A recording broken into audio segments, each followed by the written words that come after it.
CA किसी की भी नागरिकता लेने का कानून नहीं है, छीनने का कानून नहीं है। इस देश की माइनॉरिटी को और विशेषकर मुस्लिम भाइयों को भड़काया जा रहा है।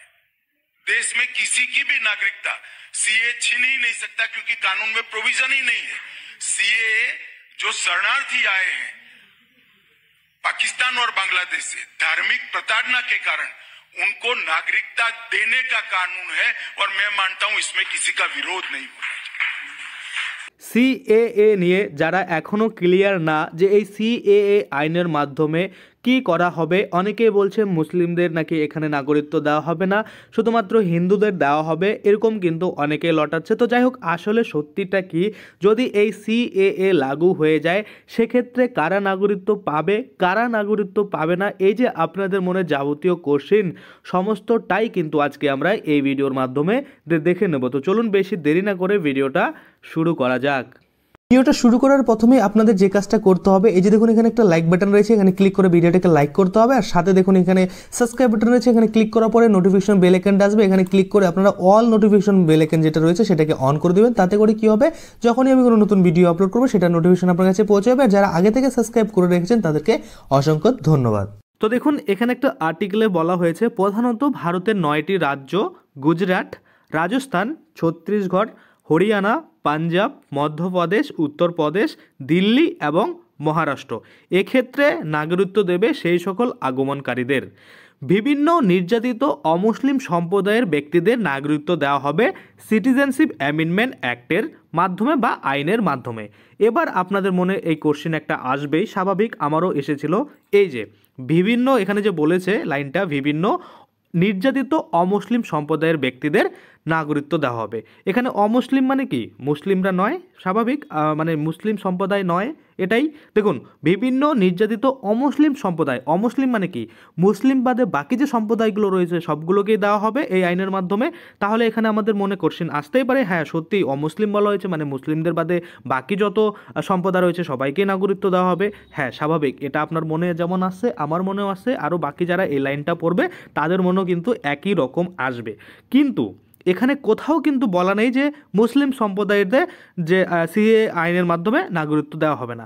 এখন দেখুন একটা জিনিস ভাবুন, বিভিন্ন নির্যাতিত অমুসলিম সম্প্রদায়দের নাগরিকত্ব দেওয়া হবে এটা আমরা বুঝলাম, মানে মুসলিমরা বাদে সবাইকে দেওয়া হবে, এটা কিন্তু লাইন উল্লেখ করেনি। তার মানে আমরা এখানে নিজেরাই ধরে নিচ্ছি যে অমুসলিম মানে মুসলিমদের দিবে না, এরকম একটা ব্যাপার। এবার আমি আপনাদের বলি, এই যে এরকম ধারণা, আপনারা এরকম ডিসিশন নেওয়ার আগে বা আপনি নিজে নিজে একটা জিনিস ভেবে নেওয়ার আগে কিছুটা বিশ্লেষণ করা প্রয়োজন রয়েছে, বা আপনাকে একটু লজিক্যালি ভাবার দরকার রয়েছে যে পরক্ষণেই কিন্তু কি বলতে চেয়েছে বা পরবর্তী আপডেটে কি বলতে চেয়েছে। এবার আমি একটা আপনাদের ছোট্টখাট্ট উদাহরণ দিই, সেটা থেকে কিন্তু আপনারা বুঝবেন। ধরুন আমরা যখন স্কুলে পড়তাম, আপনিও পড়ছেন আমিও পড়েছি, যখন স্কুলে আমাদের ফাইনাল রেজাল্ট হতো, খাতা দেখাতে আসতো, তখন স্যার বা ম্যাম আমাদের কিন্তু খাতা যে দেখাতো তার আগে কিন্তু নাম ডাকতো, বলতো যে নাম ডেকে বলতো মানে এত হয়েছে, এত হয়েছে, এত নম্বর পজিশন, এর এত নম্বর পজিশন, এটা কিন্তু বলতো। তো যখনই প্রথম নামটা বলতো, ধরুন কোনো স্যার বা ম্যাম ক্লাসরুমে আসছে, আসার পরে খাতা নিয়ে প্রথম নাম বললো, ধরুন বললো রিম্পা সিংহা, সেক্ষেত্রে আমরা ইমিডিয়েটলি ভাবতে শুরু করলাম যে রিম্পা সিংহা যে মেয়েটা সেই কিন্তু হয়তো ক্লাসের টপার হয়েছে, কারণ তার নামটাই কিন্তু প্রথমে ডেকেছে।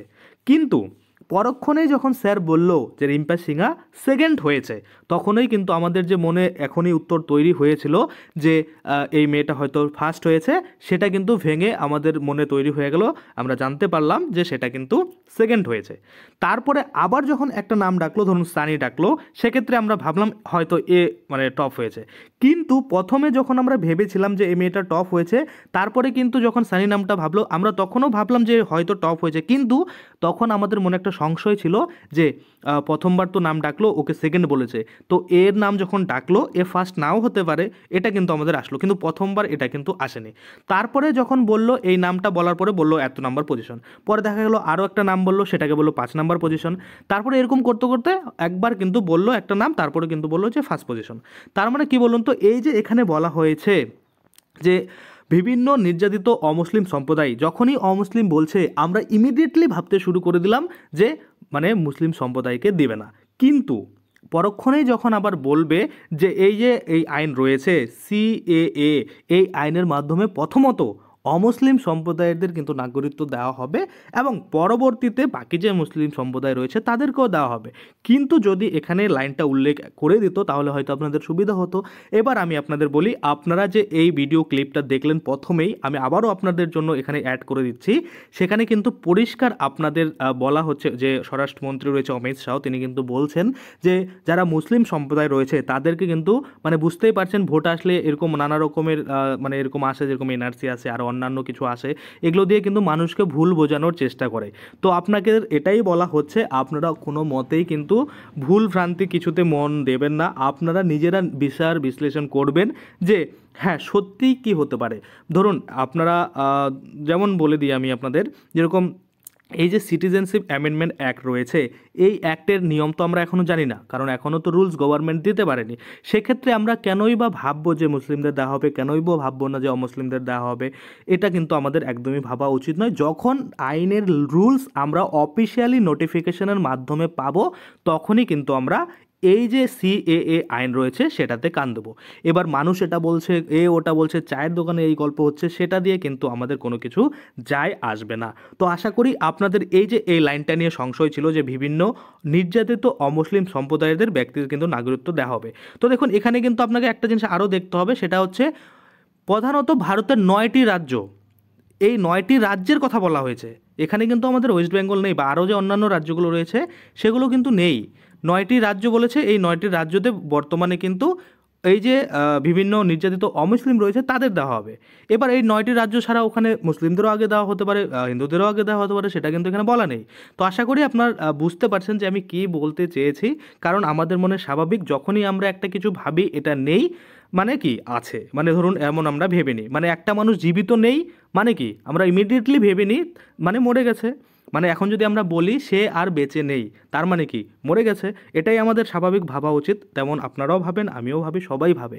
কিন্তু প্রধানত কিন্তু এখানে 9টি রাজ্যের কথা বলা হয়েছে আর নামগুলো কিন্তু উল্লেখ করে দিয়েছে। আমি আপনাদের আরও একবার বলি, গুজরাট, রাজস্থান, ছত্তিশগড়, হরিয়ানা, পাঞ্জাব, মধ্যপ্রদেশ, উত্তরপ্রদেশ, দিল্লি এবং মহারাষ্ট্র।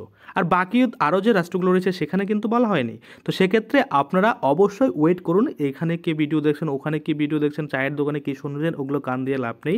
যখন অফিসিয়ালভাবে সিএ এর জন্য নোটিফিকেশন বের হবে তখনই কিন্তু আপনারা বুঝতে পারবেন যে এই আইনের নিয়ম কি রয়েছে। তো আশা করি আপনাদের বোঝাতে পেরেছি। আপনার মতামত অবশ্যই কমেন্টে জানাবেন যে আপনার কি মনে হয় সিএ লাগু হওয়া উচিত কি না। যদি আপনার মনে হয় যে সিএ অবশ্যই আমাদের অল ওভার ইন্ডিয়াতে লাগু হওয়া দরকার রয়েছে তাহলে ইয়েস লিখবেন। আর যদি মনে হয় যে না এগুলো করে ফালতু যে সাধারণ মানুষ রয়েছে তাদেরকে হয়রানি করা হচ্ছে, সেক্ষেত্রে অবশ্যই আপনারা কিন্তু কমেন্টে নো লিখতে পারেন। তো আশা করি আপনারা বুঝতে পারছেন। আজকের জন্য ভিডিওটা এখানেই শেষ করব। যদি ভিডিওটা ভালো লাগে অবশ্যই একটা লাইক করে দেবেন। যদি আমার চ্যানেলে প্রথমবার ভিজিট করে থাকেন নিচে একটা রেড কালার সাবস্ক্রাইব বাটন দেবেন, ওখানে ক্লিক করে সাবস্ক্রাইব করতে পারেন। আর সাথে যে বেল আইকনটা রয়েছে ওখানে ক্লিক করে বেল আইকনটাকে এনেবল করে দেবেন। তাতে করে কী হবে, যখনই আমরা এই ধরনের কোনো ভিডিও বানাবো সেটার যে নোটিফিকেশন সেটা কিন্তু আপনার কাছে পৌঁছে যাবে। ধন্যবাদ। सीए किसी की भी नागरिकता लेने का कानून नहीं है, छीनने का कानून नहीं है। इस देश की माइनॉरिटी को और विशेषकर मुस्लिम भाइयों को भड़काया जा रहा है। देश में किसी की भी नागरिकता सीए छीन ही नहीं सकता क्योंकि कानून में प्रोविजन ही नहीं है। सीए जो शरणार्थी आए हैं पाकिस्तान और बांग्लादेश से धार्मिक प्रताड़ना के कारण उनको नागरिकता देने का कानून है और मैं मानता हूं इसमें किसी का विरोध नहीं होगा।